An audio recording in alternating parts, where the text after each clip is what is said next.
সেলিম, তুই বড় হয়ে আমাকে ভুলে যাবি না তো? ধুর পাগলি, কি যে বলিস। এই দেখ তোর জন্য কি এনেছি। এটা কি? কেন বুঝতে পারছিস না? এটা একটা কার লকেটের মালা।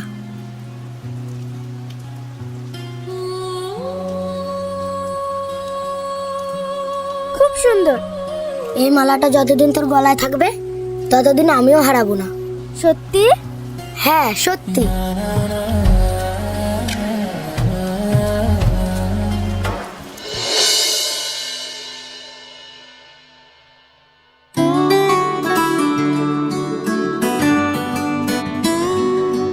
এই সেলিম, ওই দেখ তোর ভবিষ্যৎ আসছে, যা একটু হাই হ্যালো কর। চুপ কর তো।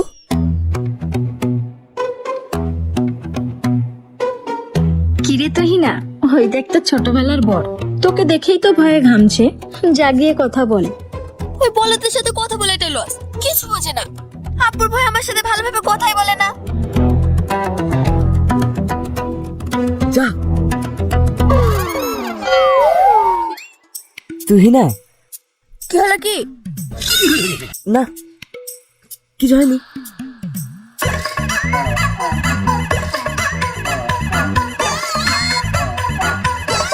আশা। কি?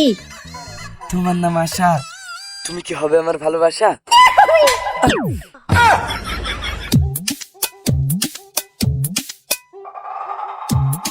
এই চল, তোর পরে হবে।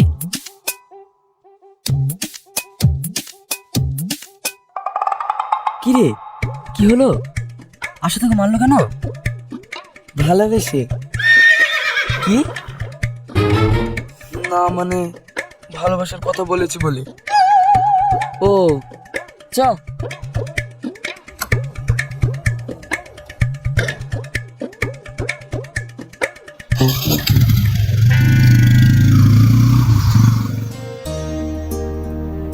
এই নাও।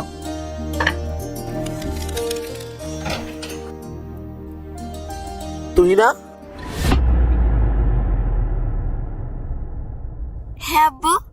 তুমি কি সে অনাথ ছেলেটার সঙ্গে এখনো মেলামেশা করো? হ্যাঁ, কেন কি হয়েছে? আমার মান সম্মানের কথা একটু ভাবো। তুমি কোথায় আর ও কোথায়? তো কি হয়েছে? আমি সিদ্ধান্ত নিয়ে ফেলেছি, ওকে আমার জীবন সঙ্গী করব। তুমি এসব কি বলছো? ওকে শুনছো তোমার মেয়ের কথা? আমি তো সবই শুনছি, কিন্তু কি করব? মেয়ে বড় হয়েছে, ওর সিদ্ধান্ত ও একাই নিতে শিখেছে। তাছাড়াও ওদের সেই ছোট্টবেলা থেকে সম্পর্ক। আমার মনে হয় না তোমার বাধা দেওয়াটা উচিত হবে। বাধা দেবো না মানে? 100 বার বাধা দেবো।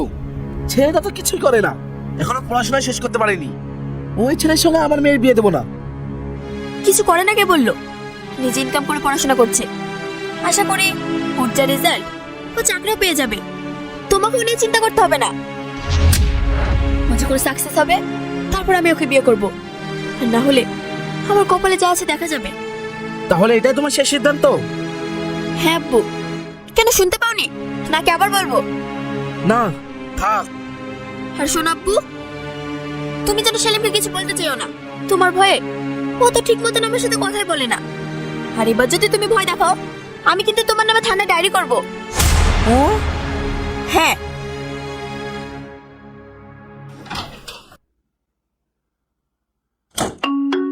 দেখলে তোমার মেয়ে কি বলে গেল?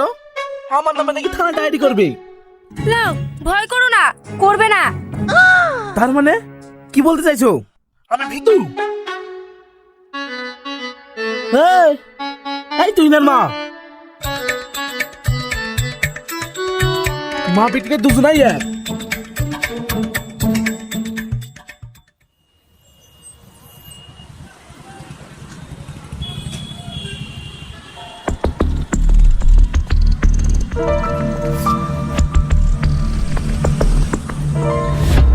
কিরে তুই?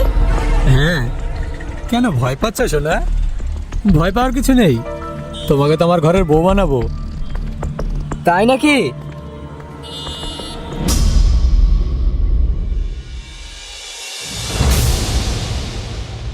তাহলে আমার কি হবে? আমার যে ছোটবেলা থেকে বুক করা আছে সোনা। বুক করা থাকলে তো সবকিছু পাওয়া যায় না। জোর যার মূল্য তার। তাহলে দেখা যাক কার জোর বেশি। শালা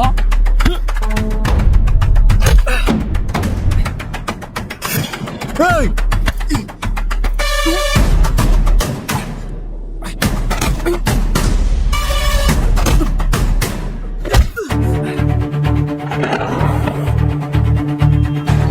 সেলিম, সেলিম, সেলিম, ভাই চলো এখান থেকে। তোমার কিছু হবে না, তাকাও। সেলিম,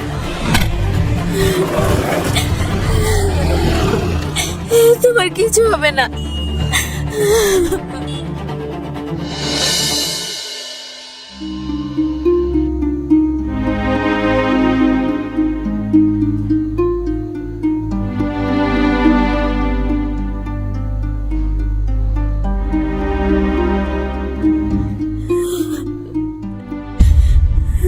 কি রে, কান্না করছিস কেন? আমি তো মরে যাইনি। চুপ কর। আরেকবার মরার কথা বললে আমি সত্যি সত্যি মরে যাব। এই শোন না, ছোটবেলার সেই নকেটটা এখনো আছে তোর কাছে?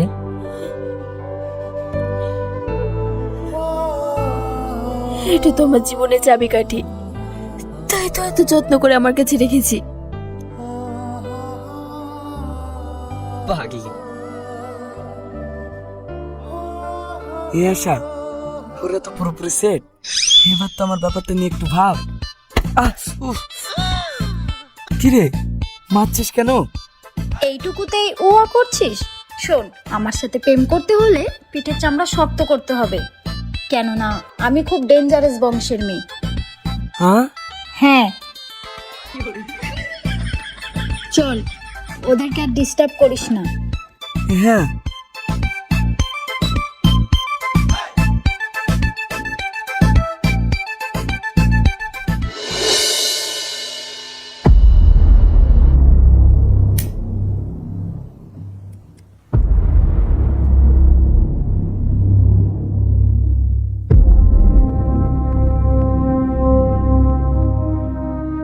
সেলিম, তুই কি ভেবেছিস তুই নাকি নিয়ে সুখে সংসার করবি?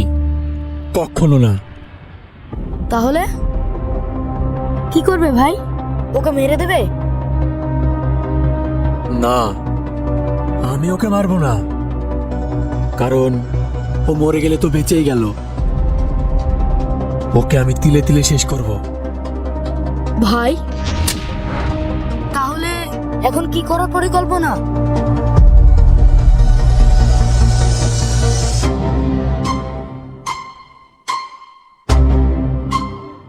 ওদের সেই ছোটবেলাকার স্মৃতিগুলোকেই ওদের কবর বানাবো। তুই নার কানে এমন বিষ ঢালবো যে সে নিজে ওকে ঘেন্না করবে। এবার শুরু হবে আসল খেলা।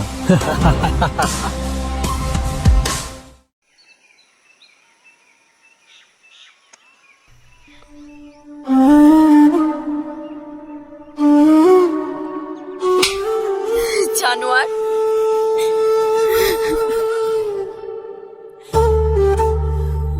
তুই না, কি হলো? তুই এমন করছিস কেন?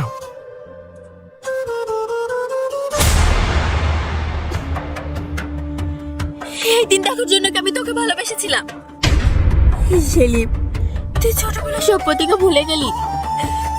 আমি তোর জন্য আমার বাড়ির লোকের সাথে পর্যন্ত খারাপ ব্যবহার করেছি। তোকে নিয়ে আমি কত স্বপ্ন দেখেছি, আর তুই ছি! তুই না, তুই যা দেখছিস তা সত্যি না। এই ছবি কি মিথ্যা কথা বলে? আসলে আমি মেয়েটা থেকে দেখতে খারাপ, নাকি আমি পুরানো হয়ে গেছি। তুই না, চুপ!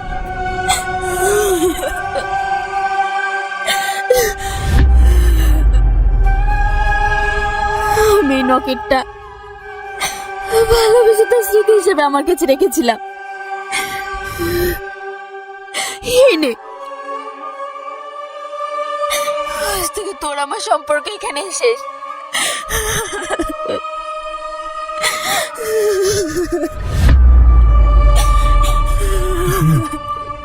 যে ভালোবাসা বিশ্বের উপর দাঁড়াতে পারেনি, সে ভালোবাসার খাঁচায় বন্দী না থাকাই ভালো। যা, আজ থেকে তোকে মুক্ত করে দিলাম।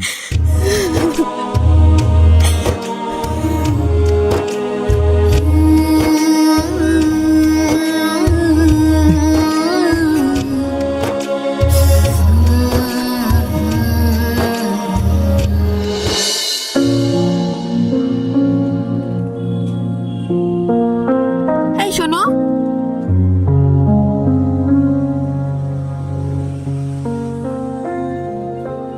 হ্যাঁ বলো। কংগ্রাচুলেশন। মানে? এটা তোমার বয়ফ্রেন্ড তাই না?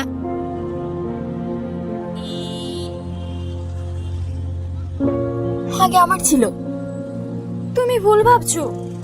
আসলে হয়েছে কি,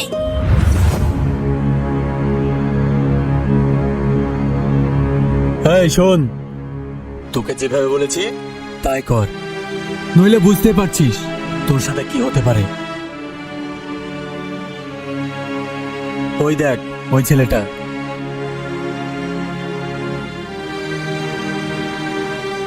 আচ্ছা ঠিক আছে।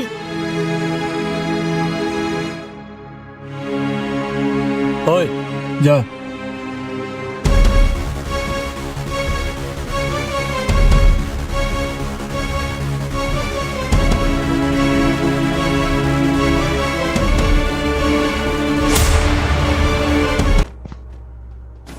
রাতুলরা পুরান ঢাকায় একটা অত্যন্ত পুরনগলির বাসায় নতুন ভাড়া নিয়েছে। এখনও আশেপাশে কারো সাথে পরিচয় হয়নি।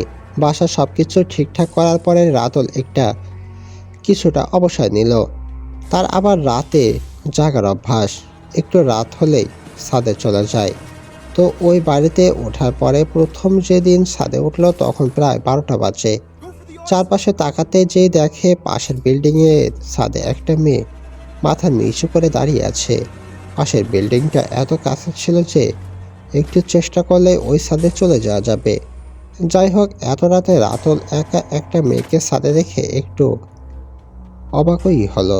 তবু সাহস করে যে ডাকলো, এই যে শুনুন। মেয়েটা কোনো সাড়াই দিল না, বরং যেভাবে দাঁড়িয়েছিল সেভাবেই থাকলো। এবার রাতুল আরেকটু জোরে ডাকলো। এবার মেয়েটি তাকালো, চোখের দৃষ্টি কেমন যেন শূন্য, মৃত মানুষের মতো। রাতুল বলল, আপু, আমরা এই বিল্ডিংয়ে নতুন আসছি, নাম রাতুল, আপনার নাম? মেয়েটি আস্তে করে জবাব দিল, নিথি। রাতুলও তো, আপু আপনি এত রাতে ছাদে আসছেন কেন একা একা? নিথি, প্রতিদিনই আসি, ভালো লাগে। এভাবে একটু করে সেদিন অনেকক্ষণ গল্প করলো রাতুল। তারপর বাসায় আসলো। কিন্তু বাসা আসার পরে তার একটা অদ্ভুত অনুভূতি হতে লাগলো। তার মনে হতে লাগলো কেউ মনে হয় তাকে দেখছে। ও যখন খাটের পাশে দাঁড়াতো তখন ওর মনে হতে লাগলো কেউ খাটের নিচ থেকে তাকে দেখছে। এক্ষুনি হয়তো তার পা ধরে টেনে নিয়ে খাটের নিচে নিয়ে যাবে। আবার ওয়াশরুমে গেলে মনে হয় ভেন্টিলেটর দিয়ে কেউ তাকে দেখছে। এভাবেই তার দিন যেতে লাগলো। আর এদিকে প্রতি রাতে ছাদে উঠে নিথির সাথে গল্প করতে থাকলো। এভাবেই চলতে থাকলো রাতুলের দিন। রাতুল একসময় খেয়াল করলো নিথি কখনো হাসে না। ব্যাপারটা ওর কাছে অদ্ভুত লাগলো। ভাবলো হয়তো বা এটা ওর স্বভাব। তো হঠাৎ একদিন নিথি বলল, মার্চে 15 তারিখ আমার জন্মদিন, তুমি এসো। রাতুল বলল, কখন যাব? নিথি বলল, রাত 10টার দিকে। শুনে রাতুল একটু অবাকই হলো, এত রাতে কেউ দাওয়াত দেয় নাকি? কিন্তু কিছুই বলল না। সেদিন ছিল 12 তারিখ। পরের 2 দিন রাতুল ছাদে যেয়ে দেখলো নিথি আসেনি। ভাবলো হয়তো বা ব্যস্ত। 14 তারিখ রাতে রাতুল একটা ভয়ঙ্কর স্বপ্ন দেখলো যে ও একটা বদ্ধ ঘরে রয়েছে। সেখানে একটা ফ্যান ঝুলছে। ফ্যানের 3টা পাখার সাথে 3টা বিকৃত লাশ ঝুলছে। আর সেখান থেকে রক্ত গড়িয়ে ওর গায়ে পড়ছে। প্রচণ্ড আতঙ্কে রাতুলের ঘুম ভেঙে গেল। কিন্তু ব্যাপারটাকে খুব স্বপ্ন ভেবে উড়িয়ে দিল। পরদিন রাতে নিধির জন্মদিন, যার জন্য বের হলো। যেহেতু পাশের বিল্ডিংয়ে, তাই একবারে 10টার দিকেই বের হলো। ওর বাসায় যে দরজা কড়া নাড়ার সাথে সাথে নিধি দরজা খুললো। ঘরে ঢুকে একটু অবাকই হলো রাতুল, কারণ কোনো মেহমানই নেই। নিধি রাতুলকে বসতে দিয়ে ভিতরে চলে গেল। একটু পরে ওর বাবা মাকে নিয়ে আসলো। নিধির বাবা মাকে দেখে রাতুল একটু চমকে গেল, কারণ তিনজনেরই দৃষ্টি একই রকম, আর কারো মুখে হাসি নেই। রাতুল বুঝে গেল যে ও কোনো বিপদে পড়তে যাচ্ছে। সাথে সাথে কোনো কথা বলে দরজার দিকে পা বাড়িয়ে দিল, কিন্তু ততক্ষণে ওরা তিনজন ওকে ঘিরে ধরেছে। তখন রাতুল সামনে জোরে জোরে দোয়া পড়তে লাগলো। দোয়া শুনে ওরা তিনজন চিৎকার করতে থাকলো, আর ওদের গায়ের মাংসগুলো খসে যেতে লাগলো। এরপর রাতুল কোনো মতে দৌড়ে বাইরে এসে অজ্ঞান হয়ে গেল। পরদিন নিজেকে আবিষ্কার করলো হাসপাতালে বেডে। এলাকার লোকেরা ওকে উদ্ধার করে ওখানে ভর্তি করিয়েছে। সুস্থ হয়ে উঠলো। ওই বাড়িটাকে যেয়ে দেখলো তালা ঝুলছে। পরে আশেপাশের লোকের কাছে শুনলো 12 বছর আগে এখানে একটা পরিবার ছিল। সেই 12 বছর আগে 15 মার্চ কারা যেন এসে তাদেরকে হত্যা করে ফ্যানের সাথে ঝুলিয়ে রাখে। তারপর থেকে তারা প্রতি বছর 15 মার্চ এখানে একটা লাশ পাওয়া যায়। রাতুলই ছিল একমাত্র ব্যক্তি যে বেঁচে ফিরেছিল। এরপর রাতুল ওই এলাকা ছেড়ে অন্য এলাকায় চলে গিয়েছিল। রূপকথার এক গ্রামের নদীর ধারে একটা ঘর ছিল, যার নাম ছিল 1000 আয়নার ঘর। সেই গ্রামের সুন্দর হাসি মাখা মুখের একটি ছোট্ট মেয়ে ছিল। মেয়েটি একদিন তার মাথা মার শুয়ে শুনতে পায়। মেয়েটি একদিন তার বাবা এবং মায়ের কাছে শুনতে পায় এই আয়নাঘরের কথা। আজ এই ঘটনাটা বলবো, এই কাহিনীটা ঘটেছে তো কুরবানি ঈদের পরেই। আমাদের ইয়াং পোলামাইদের আড্ডাখানা চাটমোহর অগ্রণী ব্যাংকের পিছনে একটু ফাঁকা জায়গা গজমেতে, পাশে একটা পুকুর, আর তার পাশেই সব হিন্দুদের বসবাস। আর এই ফাঁকা জায়গায় এই সুখের চাঁদের চায়ের দোকানে অবস্থিত। সবাই জানে যে হিন্দুদের বসবাস স্থানে নাকি এটা অটাঘটা থাকে, তাই আজকাল আমরা লোক শুনে, কিন্তু আমরা সবাই তো ইয়াং পোলাপাইন। আমাদের মধ্যে এই জায়গা সবসময় দেখা যেত তখন। আতিক, আমি, বাকুল ভাই, মিলন, গ্যাস ভাই, শাকিল, সুমন ভাই, সুজন ভাই, মাঝে মধ্যে আমাদের পাশের গ্রামের রবিন ভাই, হারুন ভাই এই জায়গাতে আসতো। আমাদের কাজ কাম নাই, তাই সারাটা দিন এই সুখ চায়ের দোকানে চা খাইয়ে সময় কাটাতাম। তামাশার গল্প করি। ঈদ চলে গেছে, তারপরও আমাদের ঈদ কখনোই ফুরায় না। তো একদিন এই জায়গায় উল্লেখিত নামে সবাই আসছে। তো কদিন সবাই বেঞ্চে বসে গল্প করছি। রবিন আর হারুন ভাই কোথা থেকে যেন একটা বাইক নিয়ে হাঁপাতে হাঁপাতে আসলো আমাদের কাছে। এসে সুখচাঁদ কাকাকে বলছে, ও কাকা, তাড়াতাড়ি এক মগ পানি দিয়ে যাও, কলজেটা ভিজিয়ে নেই। আমরা সবাই দেখে বললাম, কি হয়েছে? সুখচাঁদ কাকা পানি নিয়ে এসে বলতেছে, কিরে রবিন, সিঁড়ির বেড়ির থাইকা ওই ভরা সন্ধ্যা তারা খাইয়া আইলো? হারুন ভাই বলতেছে, আরে না কাকা, আপনি যান সবার জন্য চা বানান। সুখচাঁদ কাকা সেখান থেকে চলে গেলেন চা বানাতে। বকুল ভাই জিজ্ঞাসাবাদ করলো, রবিন ভাই তো কথাই বলতে পারছে না। সুমন ভাই বলল, কি রে হারুন, কি হয়েছে? তখন হারুন ভাই বলতেছে, আমার আর ঘামছে। আমি বললাম, ভাই ঘামতেছেন কেন? ভূত দেখেছেন নাকি? বলল, হ্যাঁ, তবে হয়তো। সবাই হাসাহাসি করতে লাগলো। ভূতের কথা শুনেই শাকিল বাসায় চলে গেল। তারপরে রবিন ভাইয়ের অবস্থা দেখে হাসি থামালাম। সবাই পরে হারুন ভাইকে বলছে, তাহলে শোনো, বাসা থেকে আমি আর রবিন বাইক নিয়ে এখানে আসার জন্য বের হলাম। আসতেছি খুব ধীরে ধীরে। তখন বিকেল 5টা বাজে। মিনিট বেয়াকালীন এমন সময় মাছ ব্রিজে এসে বাইক আর চলে না। এখন কি করব? টাঙ্গি ঝাঁকিয়ে দেখি তেলও আছে, তবুও চলছে না। প্লাগটা ঠিক করে তবু বিদ্যুৎ তৈরি হয় না। দেখতে দেখতে সন্ধ্যার আজান দিয়ে দিল। তখনই প্যাডেল মারতে বাইক স্টার্ট নিল। আমি রবিনকে বললাম, বাইকে উঠে। তখনই এক অচেনা কি অদ্ভুত বিশ্রী চেহারার একজন এসে বলতেছে, এখন বেঁচে গেলি আল্লাহর নির্দেশে, কিন্তু তোদের আমি ছাড়ব না। এটা দেখে দুইজনই ভয় পেয়ে যায়। আর রবিনের এই অবস্থা। বকুল ভাই বলল, আচ্ছা বুঝলাম, তোমাদের আজ বাড়ি যাবার দরকার নেই, আজ তোমরা আমাদের বাসাতেই থাকবা। এই বলে উঠতেই গ্যাস ভাই বলে ফেললো, কিরে বকুল, তোদের বাসায় না রাত্রে কে যেন ঢিল ছড়ে? বকুল ভাই বলে, এমনিতেই দুজন ভয় পেয়েছে, আর তুই থামতো। গ্যাস ভাই আর সুজন ভাই বলতেছে, সত্যি কথাই তো। এদিকে সুখচাঁদ কাকার চা বানানো শেষ। কাকা এসে বলতেছে, কিরে সবাই যে ভূত নিয়ে মজেছিস, আজ তো তোরা কি জানিস? আমাদের বাসার সাথে এভাবে কথা বলতে ভালোবাসে ওই পুকুর পাড়ের কাহিনী আমরা কেউ শুনতে চাইলাম না। এদিকে ফট করে মিলন বলে ফেলল, বলেন কাকা, আমি আর আতিক শুনবো। আমরাও বাধা দিলাম না। কাকা বলতে লাগলো, তখন 1980 সাল, তোদের অনেকেরই জন্ম হয়নি তখন থেকে এই পুকুর, আর তখন হিন্দুদের এই সকল জায়গা ছিল এক মুসল্লিও ছিল। একদিন এই পুকুরে সোনার নৌকা ভেসে ওঠে। হিন্দুরা সহ মুসলিমরাও নৌকা ধরতে গিয়ে সবাইকে তলিয়ে নিয়ে যায়। তার পরের দিনটাই সবাই এই এলাকা ছেড়ে চলে যায়। গল্প বলতে বলতে রাত 11:30 বেজে গিয়েছে। কাকা বলল, ওরা কি থাকবে নাকি আমি বাসায় যাব? কাকা চলে গেল আর বলে গেল, সবাই চলে যা, অনেক রাত হয়েছে। শোন ভাই কাকার সাথে চলে গেল।